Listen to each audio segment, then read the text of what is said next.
All right, ladies and gentlemen, should be back. I'm not sure what happened right there. Apparently the hotspot just up and decided to stop working on me, so my apologies for that. We're back, though, as we've got just under 5 minutes left in our halftime break, as the Wildcats hold a 28-14 lead over the Springville Orioles.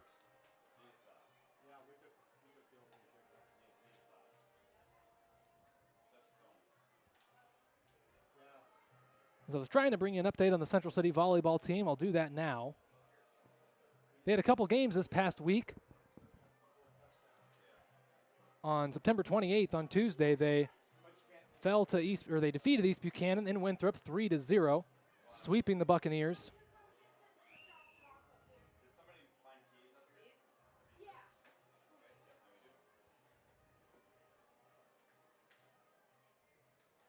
And then yesterday, September 30th, on Thursday, the Wildcats were at home taking on the Edgewood-Colesburg Vikings 3-1.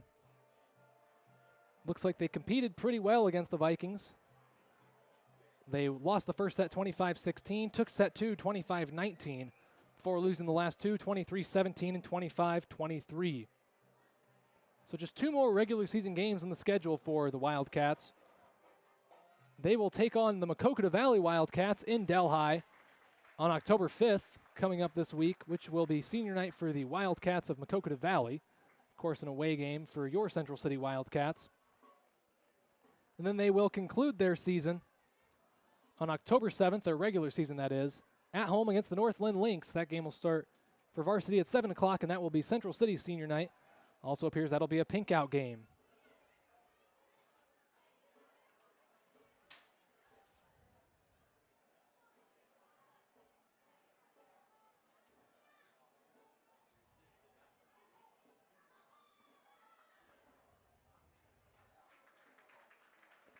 The Wildcats back out onto the field here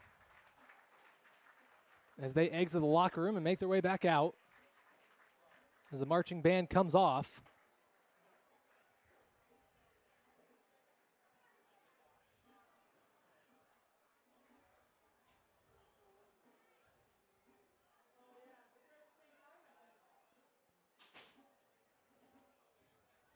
So the Wildcats going to get a stretch here before we resume play for the second half. Clock reads just over 2 minutes. I think 3 more minutes will be added on.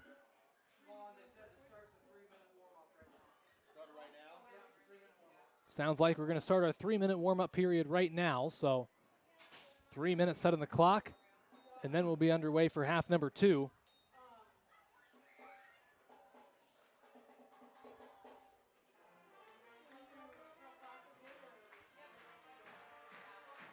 As fight song being played by the Wildcat Marching Band standing on the track.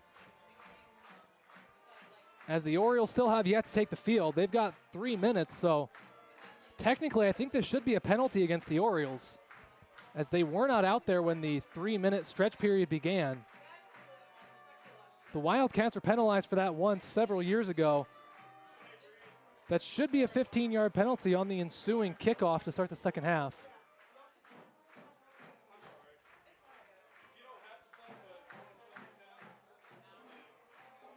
Orioles just now out there. My guess is they probably will not assess a penalty, but I think by rule they are supposed to. As several years ago, the Wildcats were not out there for a 3-minute stretch period. They had a 15-yard penalty assessed to begin the second half. Jaden Hanson and Marcus Shellhorn playing some catch over there by the end zone to my left. Hanson practicing his drop back in the pocket and getting rid of the football. Throws looking on a tight spiral there, so his arm looks ready to go for half number 2. As we'll be getting ready to go momentarily here, a minute and a half to go in the halftime break.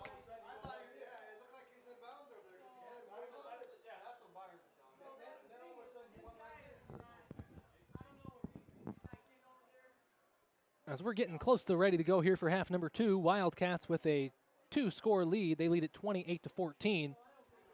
Springville will get the ball to start the second half.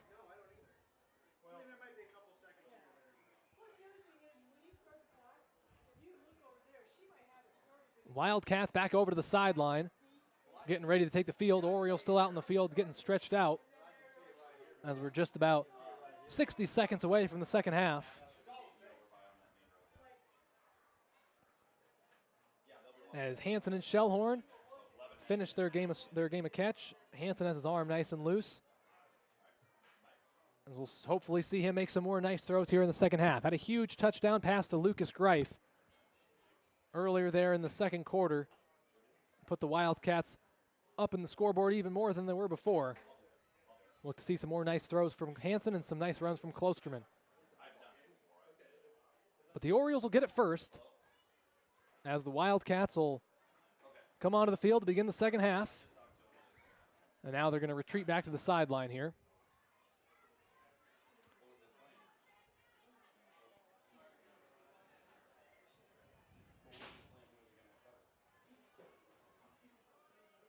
The Orioles and Wildcats both in a huddle over by their sideline, getting set to go here for the second half.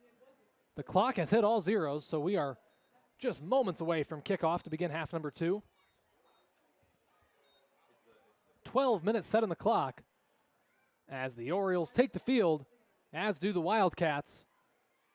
Wildcats will be kicking right to left and will defend the end zone to my right. Orioles will be returning the kick left to right and will defend the end zone to my left. Orioles are going to have 4 players right at midfield, 3 at the 30, and Luke Menster back at the 20. Braden Rickles and Connor Clark are going to get set to kick it away for the Wildcats. Of course, only one will actually kick it, but both will come back as if they're going to kick it, trying to fool the defense.